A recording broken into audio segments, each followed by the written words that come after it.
અમરેલી જિલ્લાના બગસરા તાલુકાના ઘંટિયાણ ગામેથી એક હૃદયદ્રાવક ઘટના સામે આવી છે, જ્યાં વાડી વિસ્તારમાં રહેતા એક પરપ્રાંતીય શ્રમિક પરિવારના આશરે 6 વર્ષના માસૂમ બાળકને સિંહ ઉઠાવી ગયો હતો. સિંહ બાળકને વાડીમાંથી આશરે 1 કિલોમીટર દૂર ઢસડી ગયો હતો, જ્યાં હુમલાના કારણે માસૂમ બાળકનું કરુણ મોત નીપજ્યું છે. આ ઘટનાને પગલે સમગ્ર પંથકમાં ભારે અરેરાટી સાથે ભય અને શોકનો માહોલ વ્યાપી ગયો છે.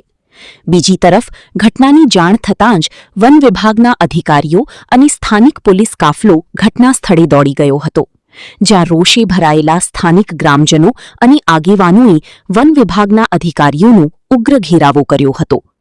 ગ્રામજનોએ આક્રોશ વ્યક્ત કરતા જણાવ્યું હતું કે બગસરા અને આસપાસના વિસ્તારોમાં છેલ્લા કેટલાક સમયથી માનવ સિંહ સંઘર્ષની ઘટનાઓમાં સતત વધારો થઈ રહ્યો છે. લોકોએ વન વિભાગ સમક્ષ સિંહોની વધતી અવરજવર અટકાવવા, રાત્રિ પેટ્રોલિંગ સઘન બનાવવા તેમજ અસરગ્રસ્ત વિસ્તારોમાં સુરક્ષાના કડક પગલાં ભરવાની ઉગ્ર માંગ કરી છે.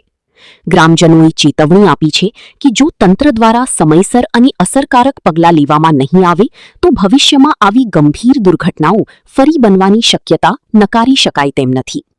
હાલમાં માસૂમ બાળકના મૃતદેહને પીએમ અર્થે ખસેડવાની તજવીજ સાથે વન વિભાગ દ્વારા આગળની કાર્યવાહી હાથ ધરવામાં આવી છે.